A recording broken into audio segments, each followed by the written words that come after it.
बिस्मिल्लाहिर्रहमानिर्रहीम। अस्सलाम वालेकुम स्टूडेंट्स, कैसे हैं सब लोग। उम्मीद करता हूँ सब लोग खैरियत से होंगे। Welcome to my YouTube channel Falcon Academy. आज इस वीडियो में आपके साथ शेयर करेंगे इंग्लिश 523 का लेसन नंबर 6 है, pragmatics and acquisition of discourse. What is pragmatics, कि प्रैग्मेटिक्स क्या चीज़ है या हम प्रैग्मेटिक्स किसे कहते हैं। Pragmatics is the study of meaning in relation to the context in which a person is speaking और राइटिंग। कि जो प्रैग्मेटिक्स है ये इस चीज़ को स्टडी करती है कि जो मतलब होता है, लफ्ज़ी मतलब जो लफ्ज़ों का मतलब होता है कॉन्टेक्स्ट के हिसाब से क्या मतलब है। उस जब भी एक बंदा बात करता है या कुछ लिखता है तो उसका कॉन्टेक्स्ट के हिसाब से, सिचुएशन के हिसाब से उसका क्या तल्लक, उसका क्या मतलब होता है, उसको हम प्रैग्मेटिक्स के अंदर पढ़ते हैं। जब भी कोई बात की जाती है तो उसके दो मतलब होते हैं, एक होता है लफ्ज़ी मतलब और एक होता है कॉन्टेक्चुअल मतलब। तो हमने जो प्रैग्मेटिक्स है वो लफ्ज़ी मतलब पे नहीं जाती, बल्कि वो सिचुएशन के हिसाब से जो मतलब बनता है अल्फाज का, उनको स्टडी करती है। This include social, situational and textual context. इसके अंदर सोशल, सिचुएशनल और टेक्सचुअल कॉन्टेक्स्ट, कोई भी एक कॉन्टेक्स्ट हो सकता है। तो ये मुख्तलिफ़ किस्म के कॉन्टेक्स्ट होते हैं। आगे जी, pragmatics assumes that when people communicate with each other they tend to show they normally follow some kind of cooperative principle. जो प्रैग्मेटिक्स है वो ये ख्याल करती है कि जब लोग आपस में बात करते हैं तो वो एक कोऑपरेटिव प्रिंसिपल के ज़रिए कम्युनिकेट करते हैं एक दूसरे के साथ। उनका जो एक रवैया होता है वो एक कोऑपरेटिव होता है, वो एक दूसरे के साथ तावन करते हैं। What may be culturally appropriate way of saying or doing something in one culture may not be the same in another culture. और ये भी पॉसिबल है कि एक कल्चर में जो बात करने का एक सही तरीका है वो दूसरे कल्चर में सही तरीका नहीं हो, तो ये भी पॉसिबल है। तो इसलिए हर कल्चर टू कल्चर और कॉन्टेक्स्ट टू कॉन्टेक्स्ट सारी ये चीज़ें वेरी करती है। जब आपने कम्युनिकेट करना है तो जो एक कल्चर में हो सकता है एक तरीका बहुत काबिल इज़्ज़त तरीका हो बात करने का, और हो सकता है वही तरीका दूसरे कल्चर में एक बदतमीज़ी वाला और गैर अखलाकी तरीका भी हो सकता है। तो जो कॉन्टेक्स्ट है ना, उसको बड़ी इंपॉर्टेंस हासिल है आपकी कम्युनिकेशन के अंदर, और जो प्रैग्मेटिक्स है ये कॉन्टेक्स्ट के अंदर जो मीनिंग होते हैं उनको स्टडी करती है। ठीक हो गया। नेक्स्ट चलते हैं जी, pragmatics and acquisition of discourse. Pragmatics and acquisition of discourse, इसमें जो पाल्ट्रिज है 2012 ने उसने डिफाइन किया था कि pragmatics as the study of how the meaning of spoken and written discourse is related to the context in which that speech and writing occurs. कि जो पाल्ट्रिज था उसने कहा था कि उसने जो प्रैग्मेटिक्स की तारीफ़ की थी कि जो प्रैग्मेटिक्स है वो स्टडी करती है कि किस कैसे जो मीनिंग्स हैं स्पोकन हो या वो रिटन हो, तो वो कॉन्टेक्स्ट के साथ किस तरह रिलेटेड होते हैं या उनका कॉन्टेक्स्ट के साथ क्या तल्लक होता है। तो ये पाल्ट्रिज के हिसाब से प्रैग्मेटिक्स की तारीफ़ उसने की थी। One of the foundational concept and pragmatics is speech act theory. और एक जो फाउंडेशनल कंसेप्ट है प्रैग्मेटिक्स के अंदर वो रिलेटेड है स्पीच एक्ट थ्योरी के साथ, उसको हम स्पीच एक्ट थ्योरी भी कहते हैं। Which is the idea that words do things in the world. Speech act theory क्या चीज़ है? स्पीच एक्ट थ्योरी में ये चीज़ है कि अल्फाज से हम जो काम करवाते हैं या अल्फाज के ज़रिए हम जो रियल वर्ल्ड के अंदर जो काम करते हैं उनको स्पीच एक्ट थ्योरी कहते हैं, या मुख्तलिफ़ अल्फाज के ज़रिए हम मुख्तलिफ़ कामों को सर अंजाम देते हैं तो उसको स्पीच एक्ट थ्योरी कहते हैं। और स्पीच एक्ट थ्योरी इसी चीज़ का नाम है कि हम मुख्तलिफ़ वर्ड्स को इस्तेमाल करके हम जो दुनिया में मुख्तलिफ़ काम सर अंजाम देते हैं तो उनको हम स्पीच एक्ट कहते हैं, कि हमने कोई बात की और उसके ज़रिए हमने कुछ काम किए। तो जो सरल था उसने Searle distinguish between these two types of acts as locutionary and illocutionary acts. ये दो तरह के होते हैं, जो सरल के मुताबिक उसने एक को लोकेशनरी एक्ट कहा था और दूसरे को इलोकेशनरी। और जो एक्चुअल एक्शन होता है and the actual action that is caused by the words is called perlocutionary act. और जो एक्चुअल एक्शन होता है जो कि हम वर्ड्स के ज़रिए करते हैं या वर्ड के ज़रिए जो हम काम करते हैं उसको पर लोकेशनरी एक्ट कहते हैं। तो ये तीन तरह के एक्ट्स होते हैं, ये भी इम्पोर्टेंट है। नेक्स्ट है जी, pragmatics and acquisition of discourse cutting 2002 believes that pragmatics and discourse analysis have much in common in the sense that both investigate context, text and function। कि कटिंग के मुताबिक जो प्रैग्मेटिक और डिस्कोर्स एनालिसिस है ये एक तरह की इनमें कॉमन चीज़ें पाई जाती हैं। किस ये एक जैसे हैं, क्यों? क्योंकि ये दोनों कॉन्टेक्स्ट, टेक्स्ट और फंक्शन को इन्वेस्टिगेट करते हैं। मतलब जो डिस्कोर्स एनालिसिस होता है, ये जो प्रैग्मेटिक्स होता है, वो दोनों कॉन्टेक्स्ट के हिसाब से मीनिंग को स्टडी करते हैं या उनका क्या फंक्शन परफॉर्म कर रहे हैं वो उनको स्टडी करते हैं। इसलिए ये सेम है, इनमें थोड़ी कॉमन चीज़ें पाई जाती हैं। आगे जी, additionally both of them study discourse, ये डिस्कोर्स को भी स्टडी करते हैं दोनों, and text, focusing on how pieces of language become significant and integrated for their users। के ये दोनों जो हैं ये डिस्कोर्स को और टेक्स्ट को स्टडी करते हैं और ये इस चीज़ पे फोकस करते हैं कि किस तरह जो लैंग्वेज के मुख्तलिफ पीसेज हैं वो उनके यूज़र्स के लिए कारआमद साबित होते हैं, या किस तरह मुख्तलिफ लैंग्वेज पीसेस को इस्तेमाल करके लोग अपने जो डेली के काम है, जो डेली की जो कम्युनिकेशन है, वो किस तरह परफॉर्म करते हैं। तो ये दोनों चीज़ डिस्कोर्स और प्रैग्मेटिक्स इस चीज़ के ऊपर फोकस करते हैं। फॉर इंस्टेंस उन्होंने एक एग्जांपल आपको दी हुई है, ये भी अगर आप पढ़ना चाहें तो पढ़ सकते हैं। आगे जी, pragmatic and acquisition of discourse, language context and discourse, language context and discourse and understanding of how language functions in context is central to an understanding of the relationship between what is said and what is understood in spoken and written discourse। कि सबसे पहले ये समझना language function क्या होता है। Language की जब आप डेफिनेशन पढ़ें तो उसमें ये वाज़ह लिखा है कि लैंग्वेज वो चीज़ होती है जिसके ज़रिए हम कोई बात किसी को कर सकते हैं या हम किसी की बात समझ सकते हैं।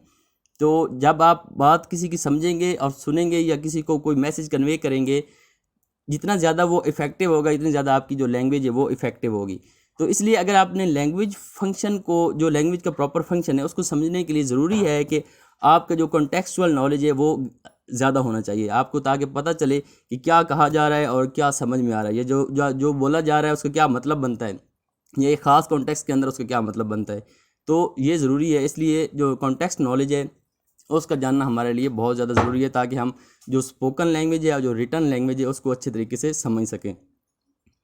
This includes the physical context, इसके अंदर फिजिकल कॉन्टेक्स्ट भी आ जाता है, सोशल कॉन्टेक्स्ट भी आ जाता है, and mental words and role of the people involve in the interaction. तो ये सारी वो चीज़ें हैं जो इसके अंदर इंक्लूड होती हैं, physical context, social context, mental words जो होते हैं, और जो लोग कम्युनिकेशन या इंटरेक्शन कर रहे होते हैं उनका रोल भी होता है इस चीज़ के अंदर। किसी भी लैंग्वेज को अच्छे तरीके से समझने के लिए उसका फिजिकल कॉन्टेक्स्ट, उसके जो वर्ड यूज़ हुए हैं, उसका जो सोशल सेटिंग के अंदर वो वकूफ़ पज़ीर हो रही है, और जो लोग उसको इस्तेमाल कर रहे हैं, इंटरेक्शन के अंदर जो लोग इन्वॉल्व हैं, तो ये सारी चीज़ें उसमें इंक्लूड होती हैं किसी भी लैंग्वेज को अच्छे तरीके से समझने के लिए। Each of these impacts on what we say and how other people interpret what we say in spoken and written discourse. और ये सारी चीज़ें उस चीज़ के ऊपर असरअंदाज होती हैं कि किस तरह हम, जो दूसरे लोग हैं, वो आपकी जो स्पोकन या रिटन डिस्कोर्स होती है उसको किस तरह इंटरप्रेट करते हैं। तो आपने कॉन्टेक्सुअल नॉलेज जितना आपको ज़्यादा ज़रूरी होगा, जितना ज़्यादा अच्छे तरीके से आपको कॉन्टेक्सुअल नॉलेज का इल्म होगा, तो आप इतने अच्छे तरीके से जो लैंग्वेज फंक्शंस हैं उनको अच्छे तरीके से आप समझ सकेंगे किसी भी इंटरेक्शन के अंदर। आगे जी, pragmatics and acquisition of discourse, there are then a number of key aspects of context that are crucial to the production and interpretation of the discourse. कि ये मुख्तलिफ की फैक्टर्स हैं, की एस्पेक्ट्स हैं कॉन्टेक्स्ट के, जो कि बहुत ज़्यादा ज़रूरी हैं प्रोडक्शन और इंटरप्रिटेशन के लिए। जब आपने कोई डिस्कोर्स प्रोड्यूस करना है या इंटरप्रेट करना है, समझना है किसी डिस्कोर्स को, तो उसके लिए ये मुख्तलिफ जो एस्पेक्ट्स हैं इनका इल्म आपके पास होना ज़रूरी है। ये कौन कौन से हैं जी? पहला है जी सिचुएशनल कॉन्टेक्स्ट, दूसरा है जी कि सिचुएशन के, कौन सी सिचुएशन के अंदर जो कम्युनिकेशन वो वकूफ़ पज़ीर हो रही है, उसका नॉलेज होना बहुत ज़रूरी है। उसके बाद है द बैकग्राउंड नॉलेज कॉन्टेक्स्ट, कि उसका बैकग्राउंड नॉलेज क्या है जो, और उसका जो तीसरा है वो जी कोटेक्सुअल। कोटेक्सुअल वो चीज़ें होती हैं जो कि टेक्स्ट के अंदर मौजूद नहीं होती बल्कि नॉन वर्बल क्यूज़ होते हैं। तो ये तीन चीज़ें बहुत ज़्यादा ज़रूरी हैं आपके लिए कि अगर आपने डिस्कोर्स को प्रोड्यूस करना है या इंटरप्रेट करना है या समझना है, तो ये तीन एस्पेक्ट्स आपको पता होने चाहिए, तब आप अच्छे तरीके से किसी डिस्कोर्स को समझ सकते हैं। आगे जी, cross cultural pragmatics and discourse. Cross cultural pragmatics और डिस्कोर्स क्या चीज़ होती है? The ways in which people perform speech acts and what they mean by what they say when they perform them often varies cross cultures. कि जो लोग मुख्तलिफ तरीके इस्तेमाल करते हैं स्पीच एक्ट्स को परफॉर्म करने के लिए, और उनका क्या मतलब होता है और या वो क्या मैसेज कन्वे करना चाहते हैं, तो ये सारी चीज़ें कल्चर टू कल्चर वेरी करती हैं। एक कल्चर में किसी लफ्ज़ का एक मतलब होगा, दूसरे कल्चर में उसी लफ्ज़ का कोई दूसरा मतलब हो सकता है। तो ये सारी चीज़ें कल्चर टू कल्चर वेरी करती हैं, और यही क्रॉस कल्चरल प्रैग्मेटिक्स है। प्रैग्मेटिक्स आपको पता है कि कॉन्टेक्स्ट के हिसाब से मीनिंग्स को स्टडी करती है और डिस्कोर्स भी, और कल्चर टू कल्चर ये सारी चीज़ें वेरी करती हैं। ठीक हो गया? और इस सारी चीज़ को हम under the heading of cross culture pragmatics हम इसको कहते हैं। On reflection, he realized that this way, in part due to the different implication that might be drawn from and apology in English as oppose to an apology in Japanese. तो इसकी उसने मिसाल दी है कि अगर आप अपोलोजाइज़ करना चाहते हैं किसी से तो इंग्लिश में उसका और तरीका होगा और जापानीज़ कल्चर के अंदर उसका तरीका और हो सकता है। तो ये मुख्तलिफ उसने एग्जांपल आपको दो दिए हैं कि किस तरह अगर आपने सॉरी कहना है किसी को तो एक कल्चर में उसकी और तरीका होगा, दूसरे कल्चर में उसका तरीका और होगा। हो सकता है एक कल्चर में जो सॉरी का मतलब हो वो कुछ और हो और दूसरे जो कल्चर है जो जापानीज़ कल्चर है उसके अंदर वो कोई और उसका मतलब कोई और हो सकता है। इसलिए जो क्रॉस कल्चर प्रैग्मेटिक्स है उसकी नॉलेज आपके पास होना चाहिए क्योंकि उसमें मीनिंग जो होते हैं वो तब्दील हो जाते हैं। आगे जी, pragmatics and acquisition of resource. Cross culture use of speech acts are commonly refer to as cross culture pragmatics. कि cross cultural use of speech act कि जब हम मुख्तलिफ कल्चर्स के अंदर स्पीच एक्ट्स को इस्तेमाल करते हैं तो उसको हम क्रॉस कल्चर प्रैग्मेटिक्स कहते हैं। The concept encoded in the English word thanks she argues do not really fit with Japanese culture. मिसाल के तौर पर अगर इंग्लिश में आप थैंक्स कहते हैं तो ये जो जापानीज़ कल्चर है इसमें थैंक्स के लिए थैंक्स का लफ्ज़ इस्तेमाल नहीं होता बल्कि कोई और लफ्ज़ इस्तेमाल होता है। तो ये उसने आपको एक मिसाल दी है। In English, she says to thank someone means roughly to say we feel something good towards them because of something good they have done and we want them to feel good in return। कि English के अंदर जब हम किसी को thanks कहते हैं कि इसका मतलब ये है कि हम उनसे खुश होते हैं और उनका हम शुक्रिया अदा करते हैं। लेकिन जापानीज़ कल्चर के अंदर with its stress on social hierarchy, moral duty and the repayment of favors, this is something what different। लेकिन जब जापानीज़ कल्चर के अंदर ये सिचुएशन चेंज हो जाती है, थैंक्स का मतलब वो नहीं होता। तो ये आपको एक उसने मिसाल दी है कि किस तरह कल्चर के अंदर मुख्तलिफ कल्चर के अंदर मीनिंग तब्दील हो जाते हैं। आगे जी, इस एक और एग्जांपल आपको दे रहा है, ये भी अगर आप पढ़ना चाहें तो पढ़ सकते हैं। ये मुख्तलिफ एग्जांपल दे के आपको इस कंसेप्ट के बारे में बता रहे हैं। आगे जी, the acquisition of discourse. Language function. Language function क्या चीज़ होती है? A language function refers to what student do with language as they engage with content and interact with others. कि लैंग्वेज फंक्शन उस चीज़ को कहते हैं कि जो स्टूडेंट्स हैं वो लैंग्वेज के साथ क्या करते हैं। जब वो किसी कंटेंट के साथ इंगेज होते हैं या वो किसी दूसरों के साथ इंटरेक्शन करते हैं तो वो लैंग्वेज को किस तरह इस्तेमाल करते हैं या वो लैंग्वेज को इस्तेमाल करते हुए कौन कौन से काम करते हैं, तो उनको लैंग्वेज फंक्शन कहते हैं। या जो लैंग्वेज को इस्तेमाल करके हम जो फंक्शन परफॉर्म करते हैं या जो काम करते हैं उनको हम लैंग्वेज फंक्शंस कहते हैं। Students use language function in order to express ideas. Students जो होते हैं वो लैंग्वेज फंक्शन का इस्तेमाल करते हैं अपने आइडियाज़ को एक्सप्रेस करने के लिए। उसके बाद कम्युनिकेट विद अदर्स, दूसरों से बात करने के लिए, and show understanding of content in an academic setting. और किसी भी एकेडमिक सेटिंग के अंदर जो कंटेंट होता है, जो रिटर्न पीस होता है, उसको समझने के लिए भी लैंग्वेज का इस्तेमाल करते हैं। तो ये सारे लैंग्वेज फंक्शंस हैं और ये लैंग्वेज फंक्शन की तारीफ़ है और ये मुख्तलिफ एग्जाम्पल हैं कि लैंग्वेज फंक्शन क्या क्या होते हैं।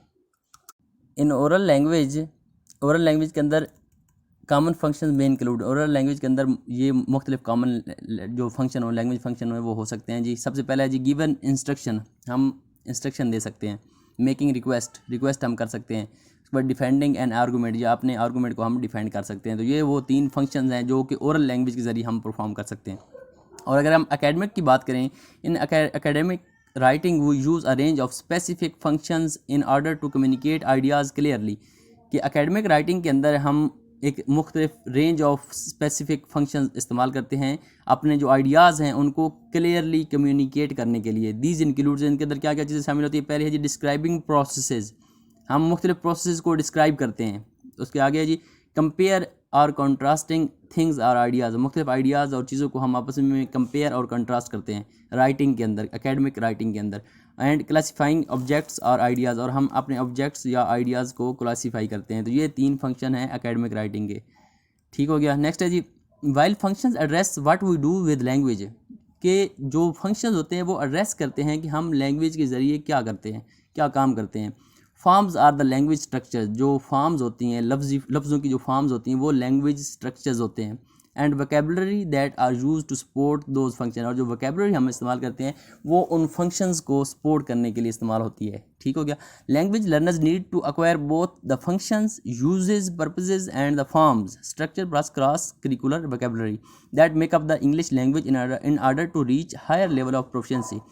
कि लैंग्वेज लर्नर्स के लिए ज़रूरी है कि वो लैंग्वेज फंक्शन और लैंग्वेज फॉर्म दोनों को अच्छे तरीके से एक्वायर करें ताकि वो हायर प्रोफिशिएंसी लेवल को अचीव कर सकें। ठीक हो गया।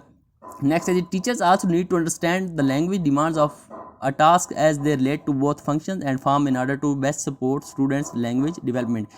टीचर्स के लिए भी ज़रूरी है कि वो लैंग्वेज फंक्शन और फॉर्म्स को अच्छे तरीके से समझें ताकि वो स्टूडेंट्स को अच्छे तरीके से समझा सकें, ताकि उनकी लैंग्वेज डेवलपमेंट अच्छे तरीके से हो सके।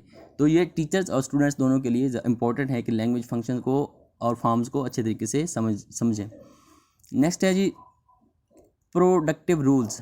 के प्रोडक्टिव रूल्स क्या होते हैं? It means a discourse in which the participants pay close attention to and understand the other perspective. Productive rules ये होता है कि डिस्कोर्स जो होता है, discourse in which the participants pay close attention, जिसमें एक डिस्कोर्स के अंदर जो मुख्तलिफ पार्टिसिपेंट्स होते हैं वो क्लोज अटेंशन और अंडरस्टैंडिंग शो करते हैं दूसरों के प्रोस्पेक्टिव को समझने के लिए, कि दूसरा बंदा क्या बात कर रहा है उसके पर्सपेक्टिव को समझने के लिए जो हम अटेंशन, क्लोज अटेंशन पे करते हैं, उसको हम प्रोडक्टिव रूल्स को तौर पर ले सकते हैं। I believe that for a discourse to be productive, the people involved in the discourse need to be respectful of each other ideas and listen to what the participants have to say.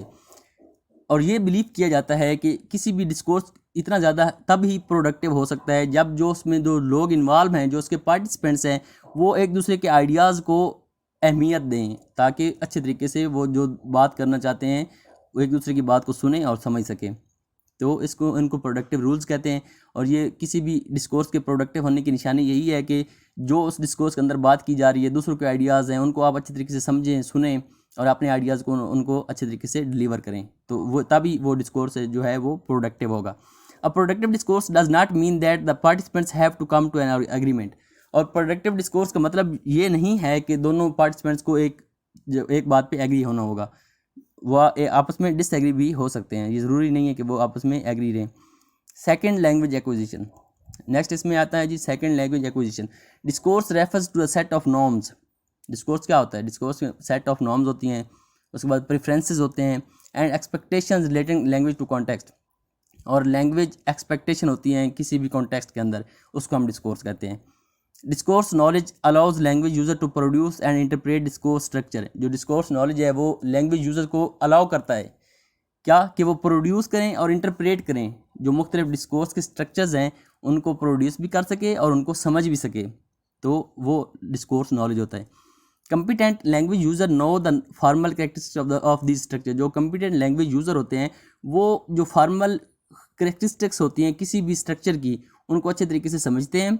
And the alternative ways of farming particular structure, और क्या दूसरे तरीके हैं, alternative veg हैं उन्हीं structure को form करने की, वो भी उनको पता होते हैं। And the context in which particular discourse structures are preferred and expected. तो मतलब ये है कि जो कंपिटेंट लैंग्वेज यूज़र होता है वो तमाम जो लैंग्वेज स्ट्रक्चर्स हैं उसको बखूबी इल्म होता है और उसके अल्टरनेटिव तरीके भी उसको आते होते हैं, और वो मुख्तलिफ कॉन्टेक्स्ट के अंदर वो डिस्कोर्स को अच्छे तरीके से परफॉर्म कर सकता है और समझ भी सकता है। तो ये कंपिटेंट लैंग्वेज यूज़र की खूबियाँ होती हैं। Discourse knowledge relates language to psychological as well as social context. कि जो डिस्कोर्स नॉलेज होता है उसमें साइकोलॉजिकल और सोशल कॉन्टेक्स्ट दोनों इंक्लूड होते हैं। Every language has linguistic structure which elicit others' attention or heighten attention to something expressed and which distinguish old from new information। तो जो एक लैंग्वेज का जो लिंग्विस्टिक स्ट्रक्चर होता है वो उसके अंदर किस चीज़ पे तवज्जो दी होती है कि वो जो न्यू इन्फॉर्मेशन है और जो ओल्ड इन्फॉर्मेशन है उनके अंदर फ़र्क करता है, वो आपको वाज़ेह डिफरेंस बताता है कि ये किसी भी टॉपिक के बारे में न्यू इन्फॉर्मेशन है और ये जो है ये ओल्ड इन्फॉर्मेशन है। Similarly, certain determiners, pronouns and word order make old and new information। तो इस तरह मुख्तलिफ जो इशारे इस्तेमाल होते हैं, प्रोनाउन हो गया, वर्ड ऑर्डर हो गया, तो ये भी ओल्ड और न्यू इन्फॉर्मेशन के दरमियान फ़र्क कर सकते हैं। तो इस तरह आपको पता चल सकता है कि एक डिस्कोर्स के अंदर, एक टॉपिक के अंदर कौन सी न्यू इन्फॉर्मेशन है और कौन सी पुरानी इन्फॉर्मेशन है। आगे जी सोशल एक्ट्स। सोशल एक्ट्स क्या होते हैं? All children come to know that language is a tool for not only presenting the world but constitutioning and changing the world as well. कि तमाम लोग जानते हैं कि जो लैंग्वेज है ये एक सिर्फ दुनिया को रिप्रेजेंट करने का टूल नहीं है, बल्कि दुनिया को चेंज करने का भी टूल है। हम लैंग्वेज के जरिए दुनिया को रिप्रेजेंट भी कर सकते हैं और चेंज भी कर सकते हैं। Children use linguistic structure as resources for carrying out a range of task such as asking question and making a request, offers and promises. कि जो बच्चे हैं वो लैंग्वेज स्ट्रक्चर को यूज़ कर सकते हैं किसके लिए? मुख्तलिफ काम करने के लिए, उसके साथ साथ मुख्तलिफ सवाल पूछने के लिए, मुख्तलिफ रिक्वेस्ट करने के लिए, किसी को कोई चीज़ ऑफ़र करने के लिए, किसी के साथ कोई प्रॉमिस करने के लिए। तो ये वो सारे फंक्शंस हैं जो लैंग्वेज को इस्तेमाल करके हम कर सकते हैं। They also develop understanding of what others are trying to accomplish. वो हम ये भी समझ सकते हैं कि दूसरे क्या कहना चाह रहे हैं। हम ना सिर्फ लैंग्वेज के इस्तेमाल से हम मुख्तलिफ काम कर सकते हैं, बल्कि हम दूसरे का जो पॉइंट ऑफ व्यू होता है उसको भी समझ सकते हैं अच्छे तरीके से by the use of language structures. आगे है जी अफेक्ट। अफेक्ट क्या होता है? Affect is express emotions. जो अफेक्ट होता है वो इमोशन को एक्सप्रेस करता है, including displays of mood, attitudes, dispositions and feelings, जिसके अंदर मूड, एटीट्यूड हो गया, डिस्पोजिशन और फीलिंग्स वगैरह आ जाती हैं। Before using words children vary intonational contrast and voice quality to indicate affect. कि बिफोर मुख्तलिफ लफ्ज़ को इस्तेमाल करने से पहले जो चिल्ड्रन होते हैं वो इंटोनेशनल काउंटर्स और जो वॉइस क्वालिटी है उनके ज़रिए अफेक्ट को इंडिकेट करते हैं। At the single time word stage children perform a variety of affect loaded speech acts. कि जब एक सिंगल स्टेज वर्ड होती है बच्चों की तो उस पर बहुत ज़्यादा जो अफेक्ट होता है या अफेक्टेड जो स्पीच एक्ट्स होते हैं वो परफॉर्म करते हैं बच्चे, मतलब उनमें झिझक होती है एक। नेक्स्ट है जी चाइल्ड डिस्कोर्स। क्या होता है? Placing child discourse in a tradition. In the year since Irvin Tripp and Michael Kernan published the first book on children discourse, the field has moved through a series of changes। कि शुरू में ये Irwin trip और जो Michael Karnan था उन्होंने इस जो चाइल्ड डिस्कोर्स है इसको मुतारिफ़ करवाया था, लेकिन बाद में इसकी जो रेंज है वो वसी होती गई।